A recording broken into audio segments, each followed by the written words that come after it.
Brazzaville, partout vous nous suivez, d'ici maintenant, la ville de Kinshasa. Je veux dire encore bonsoir, c'est pour le compte de votre émission, paysage d'opinion, c'est-à-dire paysage d'idées, multitude de pensées ensemble avec vous. On a toujours l'habitude de parler, de développer des idées, d'essayer un peu de marcher ensemble parce que vous savez, il n'y a aucune personne qui peut marcher seule dans la vie. Hein. On est ensemble, les idées sont normales et puis on avance avec force et avec détermination. Je vous dis encore une fois de plus, bonsoir, vous êtes sur Soulevez nos télévisions, la chaîne qui bouge le monde, c'est déjà le samedi 5 avril 2025. On est encore là aujourd'hui avec un nouveau numéro. C'est votre émission Paysage d'opinion. Avant que nous puissions commencer, j'ai toujours dit, je l'ai redit, nous avons toujours l'habitude de remercier l'Éternel notre Dieu, celui qui nous donne le souffle de vie, parce que vous savez, la Bible dit que l'homme n'est pas maître de son souffle pour y en retenir. Pour aller encore plus loin, avant de vous annoncer notre thématique de ce soir, j'aimerais que nous puissions dire merci à Dieu. Mais cette fois-ci, c'est une chanson patriotique que nous allons prendre, juste et profiter aussi de dire à Dieu merci, dire aussi sur notre pays, nous sommes dans notre pays, nous devons et nous sommes obligés de défendre notre pays parce que ce que nous avons comme héritage, c'est ce que nous avons comme tout pour nous dans la vie. Nous allons commencer par la chanson. Nous prenons cette chanson ici avant de progresser, d'aller un peu plus loin parce que c'est important. Et la chanson que nous allons prendre aujourd'hui, c'est pour vous dire que nous sommes au Congo, c'est notre pays, nous sommes là. C'est la chanson Congo et Nabiso. Congo Nabiso, c'est notre pays, hein, c'est notre ville, c'est partout où nous sommes, on dit Congo et Nabiso. Prenons la chanson, nous y reviendrons pour parler, on est ensemble. Allons-y. Merci beaucoup, médias, que l'on a réussi final en tout cas, très content. Congo Nabiso, Congo et tout. Mongala, Mokongo, Mouswahili, tous ensemble. On n'a qu'un seul pays, c'est le pays que nous avons, le pays de nos ancêtres. Dans le Baraming, il y a le monde Tikamboka Oyo, et Kabila le père Tikamboka Oyo, Mobutu Tikamboka Oyo, tout ça Kanamboka Moko, et Sengeli, tout ça la Makasi, tous ensemble également, surtout, Kobunda, Otombo Namboka, parce que Biso Batikela Biso Mboka, tout le monde appelle le Bimboka, Tokotika, Bana, Bakoko va se retrouver en Amboka. Merci beaucoup. Et je vois déjà le pasteur Mike Kalambayi. Grand coucou là où vous êtes. C'est Variste sa patience, la coqueliche du public congolais. En tout cas, très gentil. C'est péné encore. Bonne soirée à vous. Et nous allons continuer dans le Baka toujours. Paysage d'opinion et multitude de pensées, de idées. Le numéro est déjà affiché. Au bout, il y a vos petits écrans, c'est-à-dire nous partageons cette émission ensemble avec vous. Tout sur le Rami, nous allons ensemble, c'est-à-dire chaque samedi, et un paysage d'opinion, et va penser à Nabino, et non, on appelle ça nous, on feedback, quand on cause avec vous, tout ça. Les thématiques, Nabiso, on a pourquoi les alliés, quelle information pour le jeune? Information, nous, biso badulte, biso bakolo, tu peux apporter vers ma jeune. Parce que le lobby na biso jeunesse, c'est à venir et à lobby. Et nous le lobby sont nous tous au loi. Et le lobby na François Sniper, le lobby na média et le kezo lobby na zotala à venir et à na biso. Maintenant, quelle information pour les jeunes? Information nous te connaît la bana. Quelle est cette information que on mettre à la portée ya bana? Parce que une émission totale dans le domaine du journalisme et une information, c'est un fait socialement significatif qu'un journaliste a recueilli, a si fort, mais si manango a été codifié. C'est-à-dire, ils ont réservé un journaliste à traiter l'information naïe. Or, la carte de traitement d'information, ils ont un biloko oro, et c'est même que l'on l'a oublié, ils ont un principe.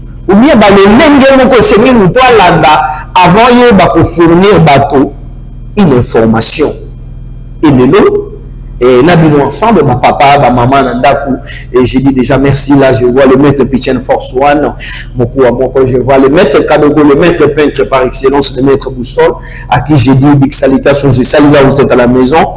Quelle information pour le jeune? Information nous nous là-bas dans le lot, c'est vrai.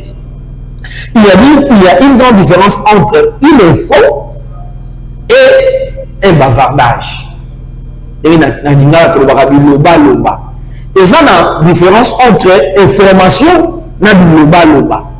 Alors, biso ba papa, biso ba polo, biso ba politicien, biso ba journaliste, biso ba député, biso avocat, biso banunganga. Faut comprendre la différence entre information et bavardage entre les loba. Maloba, non, c'est cette information. Donc, c'est quelque chose que je pensais, je me suis dit, non, il y a une différence entre une info et ce qu'on appelle un bavardage ordinaire. Une info doit être d'abord vérifiée et puis ils ont en actualité la carte. On veut qu'on puisse avoir une information sur ce qu'ils ont en actualité. Tu ne peux pas former une personne sur qui une information d'ailleurs, actualité exatée. Ça veut dire pour donner une information, il faut que l'actualité soit là pour informer quelque chose de la SICA. On est contacté des humains. C'est ça qu'on appelle une info. Je pense que déjà je salue mon ami Mabondo, Mazumba, Alifasiko. Et en tout cas, merci beaucoup. Je salue encore celui que j'appelle toujours Dieu le Père, mon professeur Matoumeni. Et je dis big salutations à mon professeur encore, Bilou Benzi, que je salue. C'est votre petit Évariste de sa patience. C'est-à-dire, la carte d'information, il faut actualité Zala. Et puis, l'autre jour, on a un exaté. Nous avons le cas, amener un message, nous avons le cas, à l'objet bavardage, à l'objet du level, on a 4 000 à ta information, mon peu exaté. Dans 4 informations, il faut un nombre de cycles à la, on les a impacté aussi vie humaine. Ça veut dire qu'il y a une info, j'ai toujours dit, dans ma stagiaire, dans mon cas, il y a une info. Dans 4 infos, il faut qu'il y ait l'actualité, il faut que l'information impacte une vie humaine. Et c'est ce qui est important. En passant, quand on connaît la vie personnelle les informations T. À moins que nous puissions mettre en haut à la portée des gens. Voilà pourquoi il y a ce que nous appelons, il y a ma portrait, tout pour sort. C'est-à-dire, vie à mon tout. Comment on va mettre en haut ma solo T. Parce qu'en passant chaque jour dans ma télévision, dans mes réseaux sociaux, nous sommes en train de former aussi nos enfants. Moi, on a besoin de revivre un demi. Parce que quand on pense à l'élo, si vous avez dit, vie privée à Moutou, ailleurs que ce n'est pas une information. Aussi longtemps qu'on vit à limite de la place publique et cette information. Il faut, c'est quelque chose que, premièrement, d'abord, ennemi, actualité, la Katinango. Ayez pour informer, ayez pour apporter un plus. Voilà pourquoi tu donnes en haut une info. Et une actualité, et ça peut impacter la vie humaine. Par exemple, quand nous parlons aujourd'hui de la guerre de l'Est impacte notre vie. Comme il passe, nos cannabis, les lots, ils sont occupés, nous avons souffert les lots, nous soutenons nos pharmacies. Ça, c'est une info, parce que ça impacte la vie humaine. Mais quand quelqu'un est capable de blablater sur la vie d'une personne, c'est ce que nous appelons les bavardages. Voilà pourquoi la Touna dit dans le but. Quelle information pour les jeunes aujourd'hui?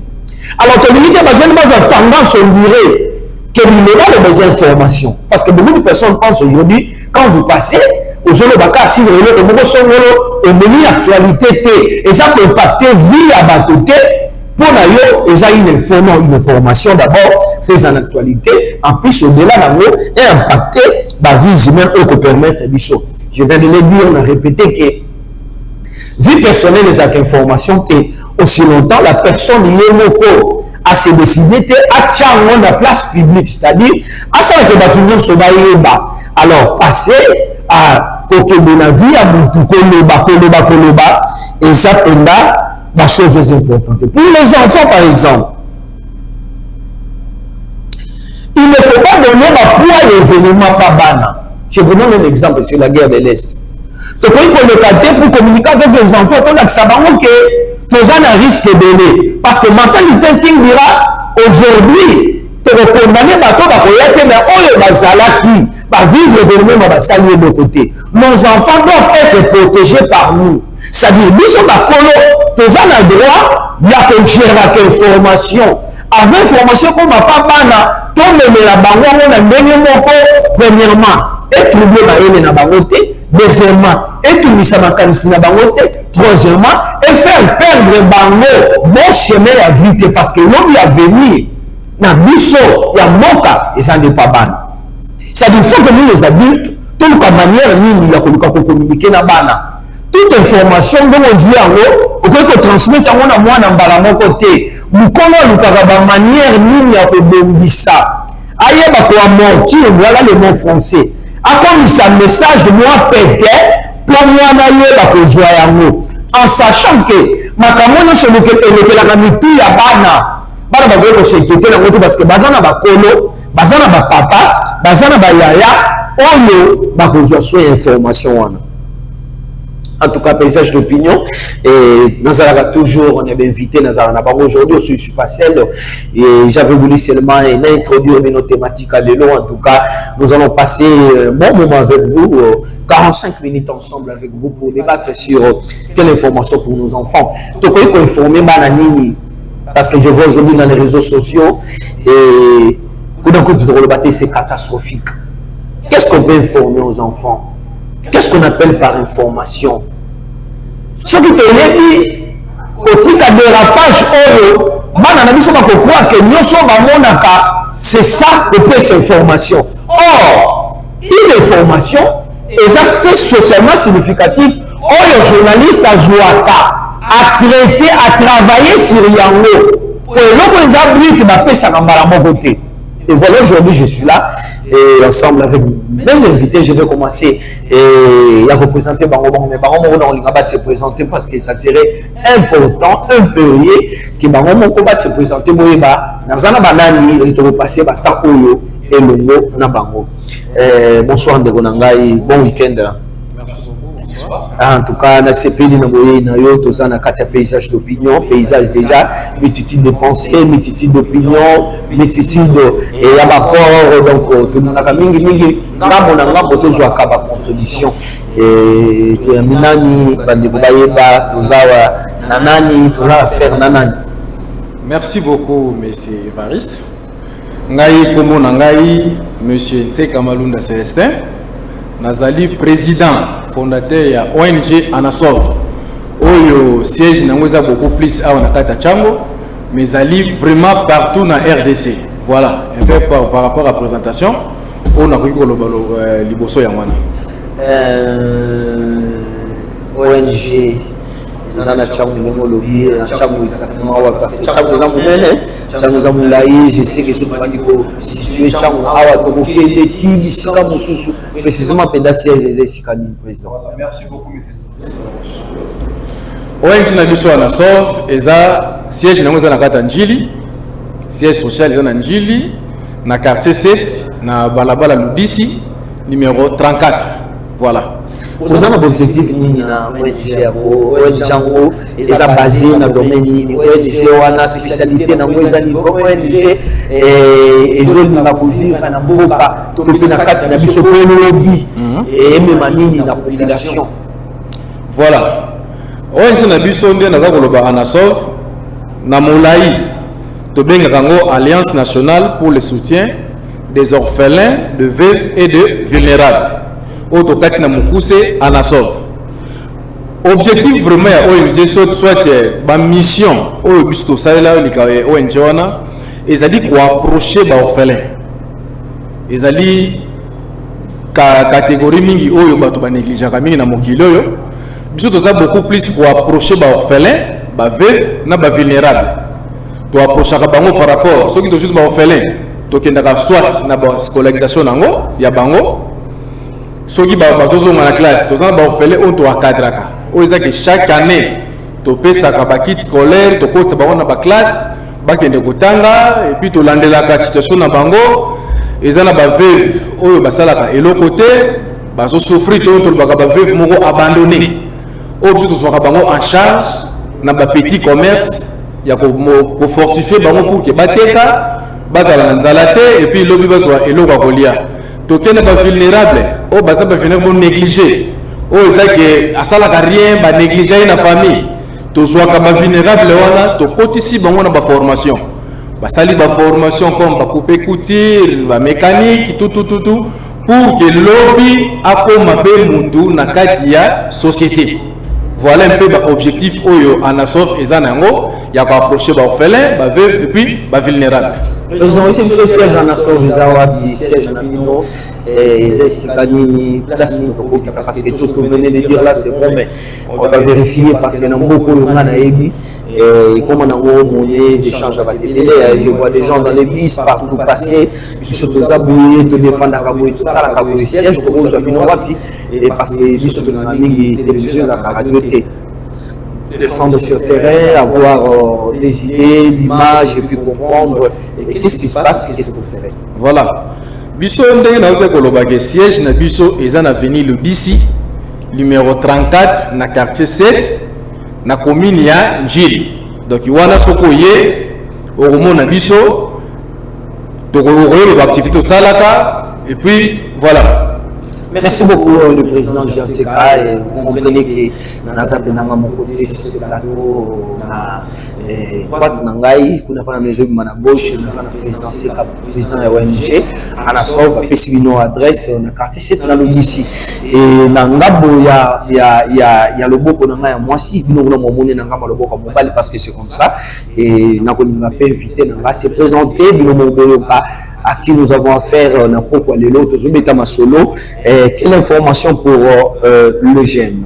Bonsoir papa. Bonsoir. Les lotos ya minani na plateau na biso ya paysage d'opinion. Merci beaucoup ngai comme ngai Jean-Marie Dikilo. Ngai nazali secrétaire adjoint na Anasof et puis nazali coordonnateur ya cellule Yanji. Merci. Coordonnateur ya cellule Yanji. Wana c'est-à-dire la cellule des ébélés donc la cellule là on le dit cellule Yanji c'est que notre président Pisaka adresse il y a siège. Quand on le dit la cellule c'est que la cellule les a passé par là ils sont responsables de la cellule Yanji. Oui, nous sommes responsables de la cellule Yanji mais ndenge président na lobby ba cellule ezali ebele. Tous la cellule Yanji, tous la cellule ya Limete, tous la cellule ya Biela, tous la cellule ya Nikondo, tokenda tina masimanima. Alors ba cellule ezali ebele oyo ezali na kati ya Anasof. Mais ngai sikoyo nazali na cellule oyo ya Njili. Mais soki na lobi na loba nazali lisusu secrétaire adjoint na kati ya Anasof. Merci beaucoup, mon Mara déjà, et nous continuons notre émission. Je pense que vous comprenez à qui nous avons affaire. Hein. Tous en banani, donc tous en et nous allons parler aussi de la santé parce que c'est comme ça. Quand on est là, on doit parler de la santé. Et la bonne santé a un prix. Photo solo lango potoeba. Président, quelle information pour le jeune? Est-ce qu'on a pour informer Bilingue? Et c'est une information est passée d'une manière lapidaire ou bien tant que président d'abord à sa papa Nandaku papa Mobokoli aux appels président ONG aux arabana ba maman et c'est ça la manière mon président au dit que le banabiso moi on te communiquer pena bana ou que son abiso ba kolo que ba ko alléger un peu message pas bana pour me la bana encore moins trop d'été. Oui, monsieur les journalistes, en tout cas, merci beaucoup pour la question qui toko. Ngana koloba en tant qu'encadré ya masse na loba ngombe soki na ndako na ngana famille na epsaka bana na ngake na na mbongo ebele. Pourquoi loba bongo na loba ka poba mona teke soki bazangi loko soki papa za ne loko te et affecté bango. Parce que na ndako mona soka senjo lipa yo jamais biseki mbongo ezate. Sauf si moi je mbongo ezate au salini ou affecté moi. Alors moi na soko senga lipa na ko sala tout en tant que papa, ce qui nous lipa 100 francs te nous lipa 50 francs. Mais pour que osala na yango. Donc c'est pour dire que na lingaka ko blesser batoté. Ce qui na transmettre même information na ozaki bato nga na kambaka. Na ya ata ezali kambo moko za makasi. Mais na sala ka de sorte que ezala léger, atténué pour que ceux qui na lobby mouton so à comprendre. Mais il faut ménager voilà. Voilà. Donc c'est comme ça. Même si on moni bateau biso encadraka. Na kata ONG tous na ba maman. tona maman veuve, tona ba jeune sœur, tona bato nyonso. Bako pesa nga rapport en tant que président. Babi président, tala jeune oyo alobi likambo boye. Même il s'est choqué nga. Mais elle nga na pesa reproche nanga. Na ko pesa mon d'une manière que muta za la blessé té, mutu peut à comprendre facilement et le connaît président lobby. Donc en tout cas par rapport à wana, même na kata ONG, année oyo. Na lobaki na ba cordon na nga nyonso na bi, bokoki ko tambola boité sans pour autant boleka na encadrement ya ba jeune. En tout cas, si j'ai oyo PCA est tombé vraiment malamu mingi na oyo biso to chaki planification na biso ya année na kata ONG. Parce que na ONG na parla na manière moko ya santé. Na lobi que to parler sur le soin de santé primaire. Or, na kata soin de santé primaire sur le soin de santé primaire, ozolobi la makambo ebele. Ebele oza ko englober na kata soin de santé primaire. Donc, aux alliés de la santé primaire, aux alliés de la sensibilisation contre la délinquance juvénile, aux alliés de la lutte contre les infections sexuellement transmissibles, aux alliés de la prise en charge des malades, aux alliés de l'encadrement bagène contre les il y a un planning, il y a une année pour permettre de cordon, pour que encadrer les jeunes na biso. Parce que ce qui est dans le quartier Moussoussou, au moment où c'est comme si il n'y a rien. Maté à moi, malam ou les kakawaté. Au somona, le lot comme un système et bakuluna. Abini kuluna pourquoi? C'est parce que ça qui moutoumoko pour encadrer dès le bas âge, abandonner pour encadrer la formation de bloc pour que le pas à la moto. Le corps est libre. Na ba famille na bango, voilà. Or, biso ONG, tous on a pour encadrer. Tous on sa moto à tengamaki, tous on na moi normalité.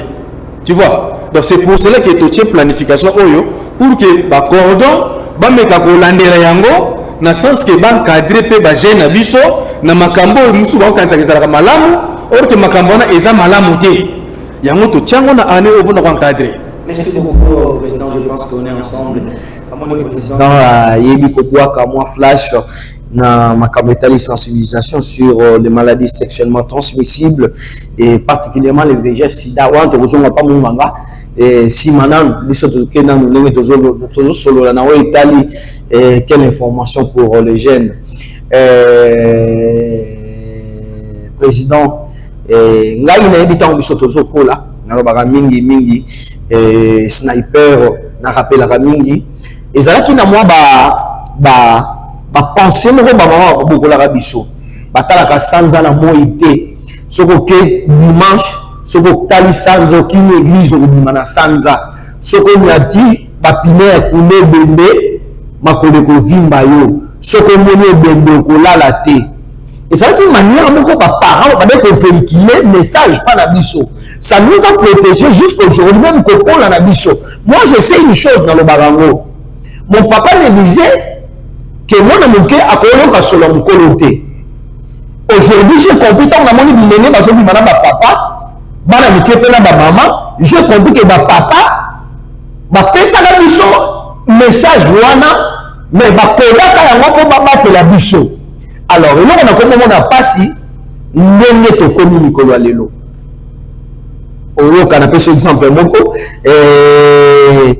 La barbarie, c'est une attitude que l'homme emprunte après avoir été emporté par la haine et la colère contre son semblable. On a même un discours politique na biso, barbarie na kati. On a un discours, la policier na biso, barbarie na kati. C'est-à-dire, que quand ici haine, et qu'est-ce que nous enseignons maintenant à nos enfants?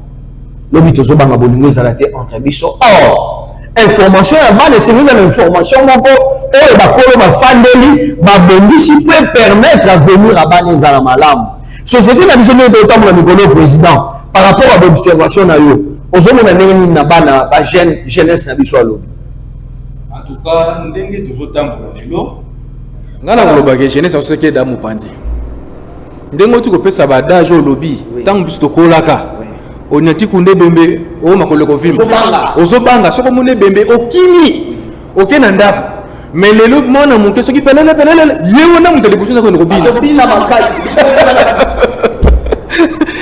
ye munda liboso azobima akikobina mutalebi oh mais je te kolaka boyete et ça na bible bati balobi na soke Adam et Ève ba yeso ke soko liembo ma oyo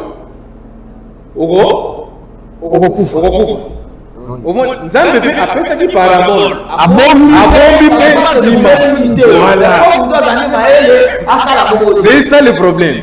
Or jeunesse actuelle en tout cas ceux qui parents aza makasi te akokotsa bandi banda parce que ngana lo bango même pas na ngana ndako bano yanga na linga te balanda bilanda landa ya bagene parce que soko landi ndeti tozo ba biloko we bima et konti batu ba TikTok et konti batu makambo belé nyonso mabe to momo no so na kati ya téléphone. Or to te ba pe na bana na ba téléphone il faut surveiller. Même si on met moi n'a pas osé la terre au ben avec soka za wapi soka bimaki mais faut surveiller téléphone wana. Est-ce que akota ka wapi akoma kati c'est ça le problème. C'est ça. Or surtout l'andi jeunesse na biso en tout cas la plupart baké di banda et si c'est ngeli sikoke biso o to zande batu ya ba ONG to meka ko chama boko na bano ya ndengo wana poto banda ko zongisa bango na nzela parce que biso idée na biso mission na biso zali ya ko encadrer faut to encadrer bana wana bazonga na nzela pour que lobi na bango ezonga le meilleur.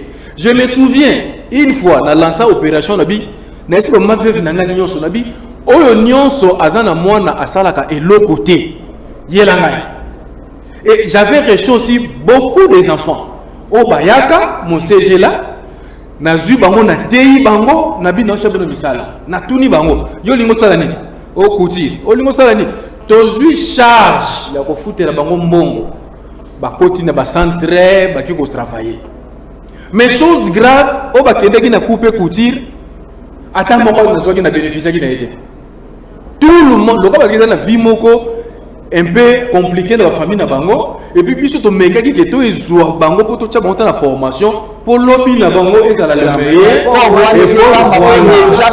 voilà mais ba sente moko oyo kuna kimi o moko to tika leki espoir to bi openda akosisa mais to comme vers la fin ba yo akimi par rapport à conjoncture actuelle en Bokapé monité que parents mingi pas qu'on décline la responsabilité dans bango parce que même à la maison n'engé ba français ba lobby que les bounianzala zara na été déjà conjoncture en mot pas la réalité de comment on lelo monte que comment un peu difficile aux parents à d'appeler aux hommes ça moi c'est en plus laisser que nous appelons les églises dans l'église ba lobby na biso faut que bannir tradition nous sur ça mandé on a la yebi que les gens la vérité de six ans parents ba demanda biso la sima ba coutume na biso et protéger biso qui nous lelo et belé ni de mon la paix ba fait nango et ça c'est manifesté que la vie de biso biso de ko la ba lobby sur les autres ça peut être chasse na butolu on appelle ça c'est ça quand nous quand on a pensé à moi c'est fini c'est pas parce que ça biso non so ba pia ka biso à nos amabe on dit que lelo to komi ebe même jeunesse bana baza sacrifier parce que ba parents baza basengela ki ba luka ndenge ba ko batela ko bomba bana bango moko déjà baza na trouble on dit que ce que jeunesse c'est comme un problème mingi président c'est ça le problème aussi parce que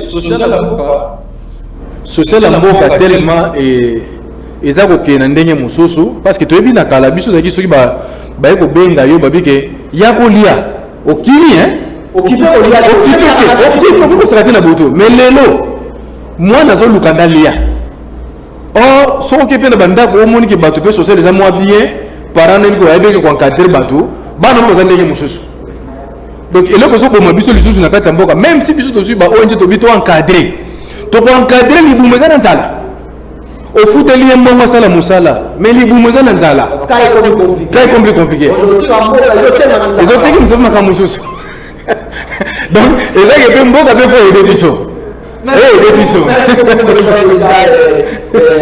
merci beaucoup média est-ce qu'on peut prendre une chanson, le temps pour nous de souffler un peu en musique, hein? Je vous ai dit qu'on est là pour parler.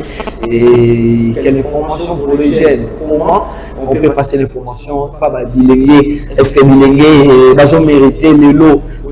Sur le canal TikTok, il y a Pamba, il y a Tina T, ou tout le monde mettre information est-ce qu'on ne peut pas réguler? Parce que nous sommes et ça va transmettre par banalité. Et ça, le meilleur information, pour protéger le village. Téléphone les informations, pas dès que vous nous appelez, on va décocher. Mais nous prenons d'abord la chanson pour tous nous prenons la chanson Nikamwa Belé à José Nzita pour na Mboka, pour na Bilingue, pour na Nyonso, c'est que les parents tout élément. Prenons la chanson, nous reviendrons. Allons-y.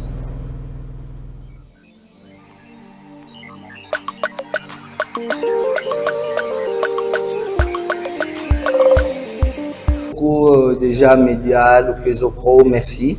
À la régie finale, je remercie derrière la caméra, je vois François, Sniper, en tout cas. Merci beaucoup parce qu'il y a une équipe titanesque qui est là. Ce soir ici, je salue en passant mon DG, le docteur Soule Bengo, qui me suit maintenant à la maison avec CP Yaba Maman Mimi, Soule Bengo que je salue encore. Et puis, en tout cas, on est là ensemble avec vous. Je n'oublierai jamais de saluer Ruth Nabitima et Nzamba Pessanyon Solaoutier. Big salutations en tant que bon week-end à toi, Mara, électricien par excellence, parce que quand on est là, c'est lui qui est au fourreau au moulin, c'est lui qui soutient. Alors, en tout cas, j'ai reconnu que tu es fort. Merci beaucoup, Mara, et merci beaucoup.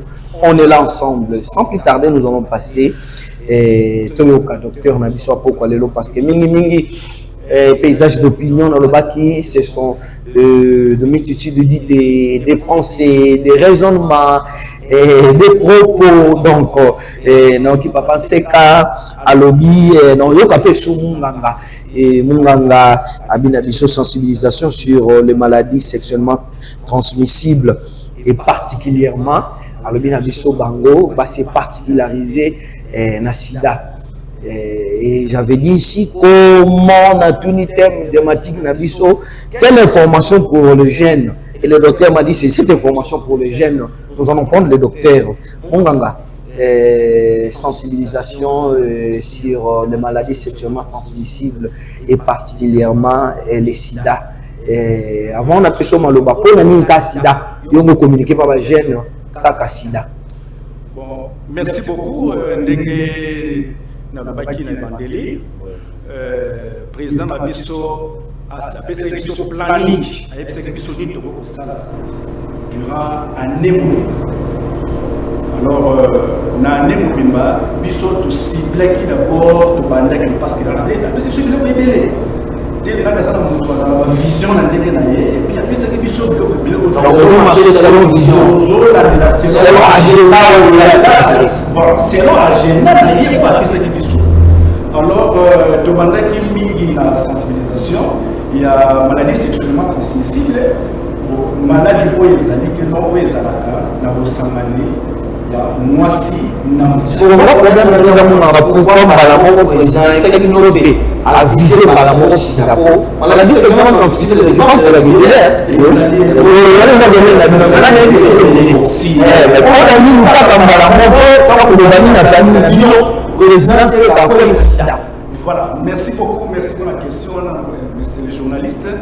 Sida d'abord, pour te dire que Sida d'abord, exactement qui c'était juste. Ah, voilà ce qu'on a cité dans le voilà. C'est que le bon ce que nous doit faire, nous n'avons pas viser le président, sache qu'il est à viser déjà le combat de la vague. La commission de ça a besoin de la ONG. ONG na biso de banaki na sensibilisation, il y a maladie sexuellement transmissible. Et ça est multiple, mais to bandi liboso na sida. Pour de bandi sida, tozo banga déjà donc, il y a des porte à porte. Sensibilisation au passera par ma voix. Voilà, nous avons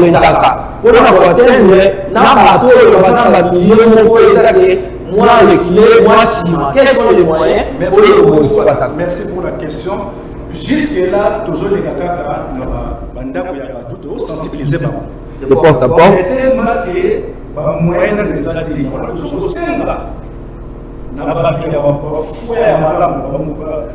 Bonne volonté, la bonne samaritaine.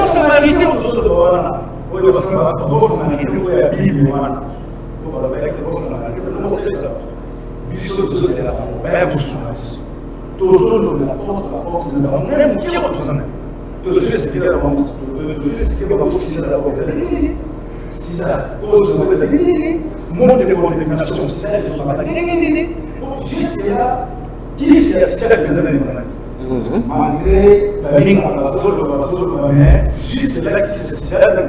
mais si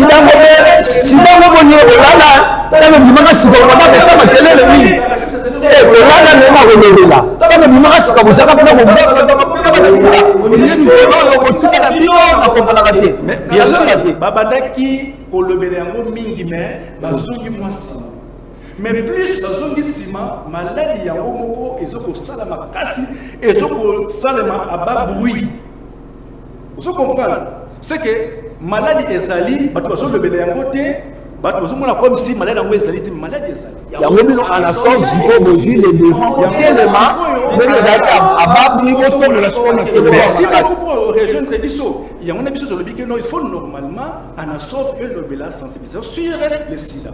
Toujours le sida la sida, cause de mode de contamination, sida et zomaka négatif. Alors toujours au Kenya, toujours le bela porte à porte. Tout ça dans Chili, tout le monde en Chili, tout au Kenya partout. Mais si quoi jusque là, moyen de motivation aux Angabiso, moyen de motivation aux Angabiso pour tout méga pour fonder la contamination négative sur au Kenya. Oui. Nous sommes limités. Tout ça limité parce que jusque-là, la sensibilisation, oui, ils ont des cas bien. Mais ils ont normalement, tout le monde a un moyen. Tout le monde a un biso, beaucoup de biso. Mais docteur, nous avons balance voix, président Gazali. Balance voix,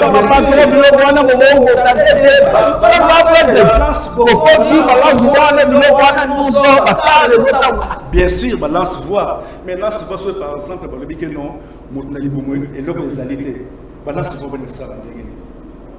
Bato o biso to zoluka po basala ni sala wana na sima bazo so makaya pa na biso bazo senga biso keno to kosala ndenge nini poto kende ti kote mususu obola kiseki biso mais lokola moyen biso moyen ezali te ko to kopesa bango yango na to sako limité mais malgré ça to so travailler kaka na ba effort na biso na monda to sala pour na compléter docteur oui. Par rapport à la sensibilisation oui. Tellement ba cellule eza moins ébélé pour nous moyen de bord pour que ceux qui sont dans billet là à déplacer musika pour la sensibilisation de utiliser chaque cellule to chaque cellule sensibiliser côté na bino mais et pas une origine de docteur ndenga lobike pour na to kende pas cellule les até parce que na mosango bazo sala mosango za mboka eza village mais bazo sala so que na masimanimba bazo travailler voilà oyena njili bazo travailler na billet la bazo sala ok limité bazo sala ok na bumbu parce que to ça fait na centre de santé to na centre de santé mo na kinanjili centre de na bumbu to zo linga to envisager troisième centre de santé na kimbanteke d'ici là nyonso to zo créer bongo pona ko réduire ba marge de manœuvre pour que sensibilisation et ko kende musika merci parce que côté ya njili brasserie route wana mba okita njili brasserie ok déjà au monde hôpital les até alors vous devez envisager que tu as hôpital pour ce que tu as hôpital et permettre les biso to kota ba village wana pour la sensibilisation. Président Fatou Zonga pas bunga na qui nous bénéficier de ma casse président.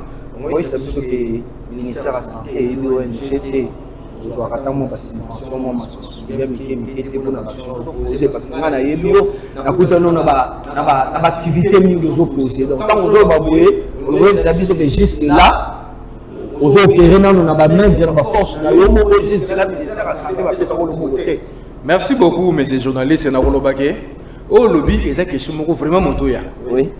Mais na bo solo na biso o to Roloba, so comme on anasov et sali action, c'est que ultime ma poche ya ba membre.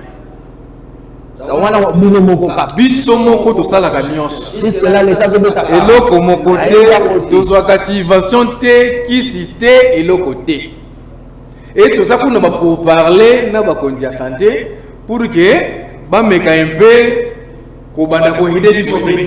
Parce que je pense que déjà les autorités pour soutenir bango munganga na moi tant moké le bana bisonano sida monde nango ya transmission za ndenge nini et puis quelles sont les précautions pour kozwa potoyeba kokima maladie wana pour tozala en sécurité na tant moké to kedena.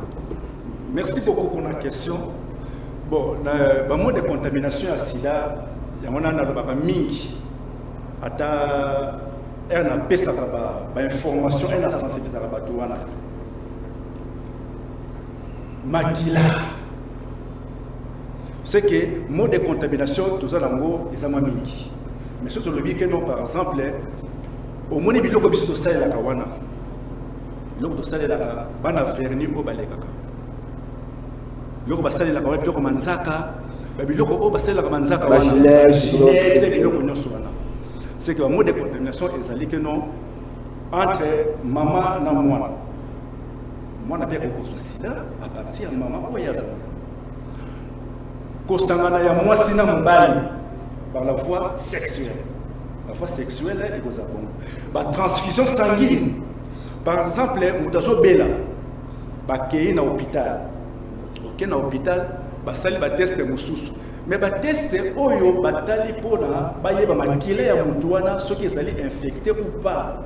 Soki par exemple munganga wana asali erreur et que makila oye a transfuser malade automatique mutu malade.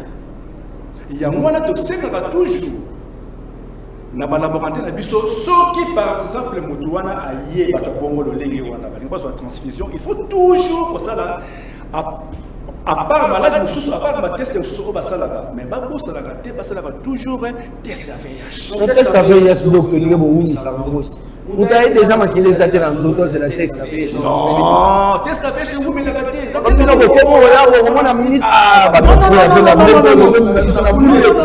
Donc, ok, transfuser mon ça pourtant, bon, les gars, la test, il y a VIH. Pourquoi on peut aller dans la roulage?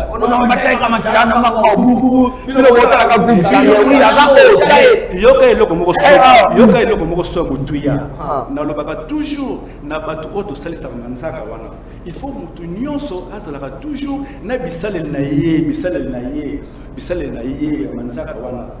parce que une façon par exemple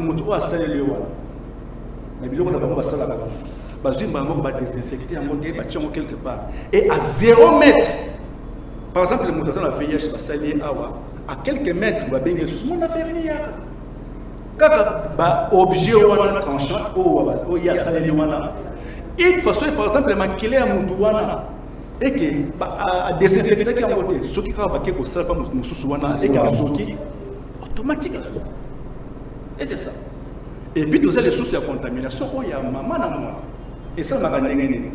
Normalement, et le coco est 5 sacs, maman na moi les cordon ombilical. Oui. Mais na air moi na sali ko botama. Il faut maminganga. Bazalaka très strict na makamwana. Puis batala makamwana très bien.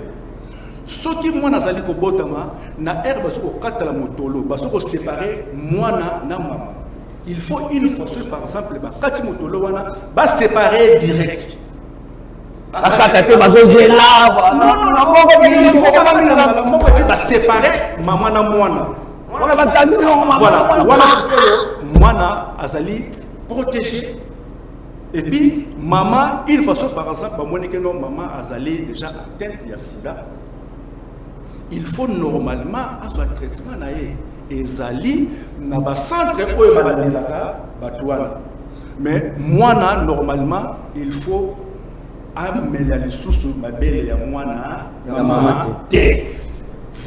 merci beaucoup Monganga. Je pense que aujourd'hui la mission François Sénateur on a déjà et on va se signaler là que nous pourrons derrière les temps docteur conseil Ninasouko, parce que nous sommes arrivés pratiquement à la fin de notre émission. Merci d'abord, on a dit que samedi prochain, on a une définition, pas de détails, quand le président c'est le jusque là, l'État, le ministère de la Santé, ça de l'eau, mais moi je l'ai vu beaucoup de fois. Action BD Bénin Inter. Encore courage, merci président. Et je pense qu'il va continuer là, mais là où on l'a.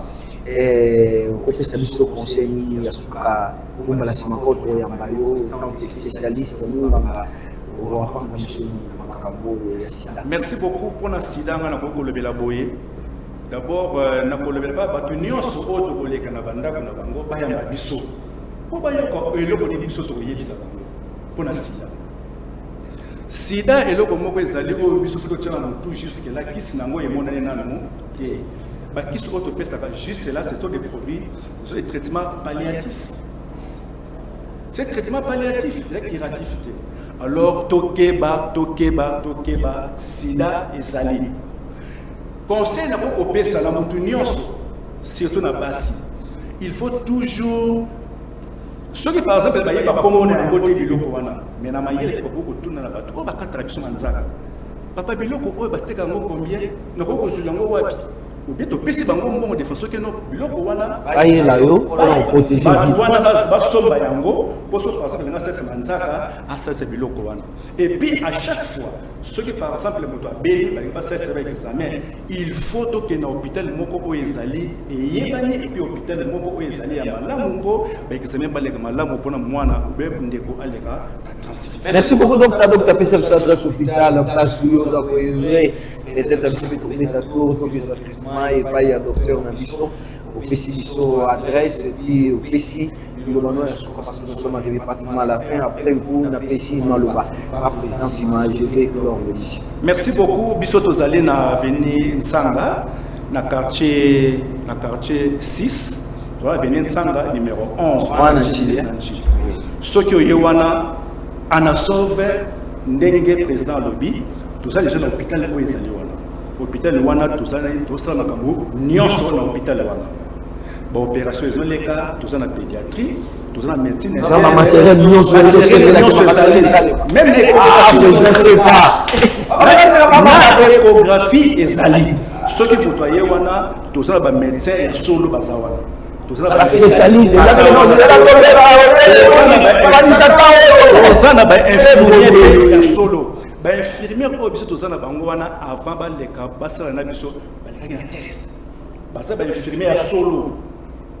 Alors attention par exemple mon docteur a qualité jour wana tozaka sir na ba infirmière na biso mais mi colonio so ba docteur te bazana na hôpital tozaka.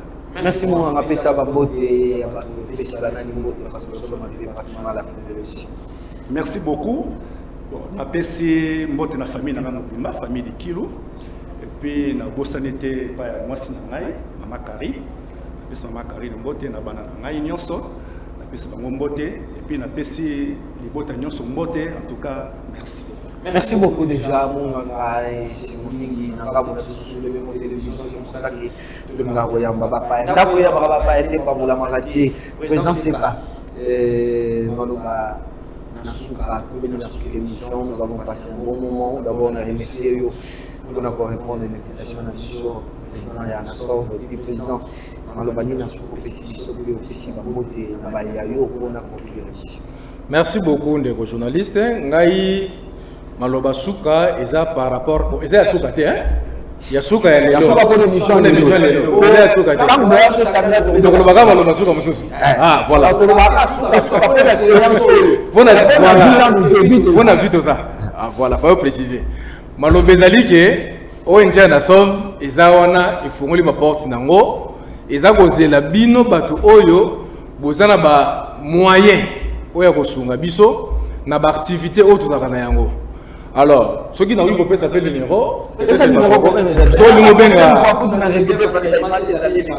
merci beaucoup. La prochaine fois nous allons illustrer. Voilà donc numéro sur lingo benga obengi 0 plus 243 obengi 84 22 93 564 donc 084 22 93 564 donc voilà ce que bengi ozozwa ngamoko président ezape na WhatsApp soko na lisungia ko sala c'est le même numéro ko bengela biso na koyamba o malamu pe to kosolola malamu parce que tona posa lisungi na yo na pesi mbote na chaîne oyo ya bibiso sur le Bengo TV et puis particulièrement na Yemoko Ivaris.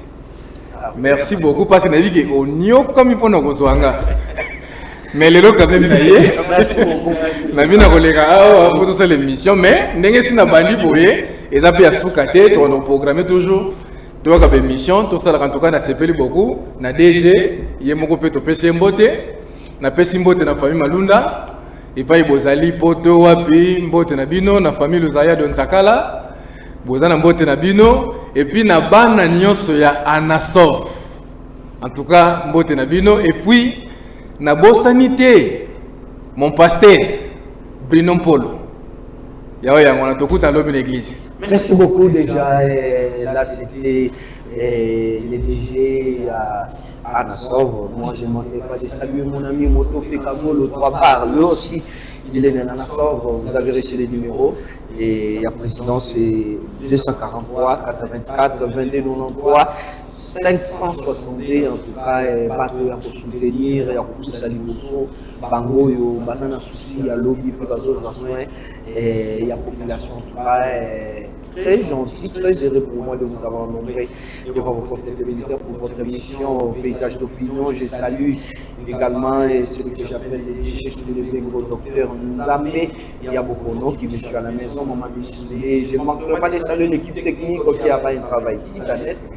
Je fais des allusions quand je parle de l'équipe technique, je vois il y a François Sniper et dans la fiche finale il y a ce que j'appelle Médial Keto qui est là avec nous et ils ont battu un travail depuis le début et nous sommes arrivés à la fin. Merci à toi, avec ton habitement. Nous avons apprécié en tout cas, tu sais que je vous apprécie, je vous aime beaucoup et je ne manquerai pas de dire merci à Mara Maraï, il est toujours là pour nous soutenir. En tout cas, je vous dis ciao, on se retrouve les samedis, même chaîne, même émission. Sinon, sur le Bengo, la chaîne qui bouge le monde, nous vous disons merci, ciao. Ciao.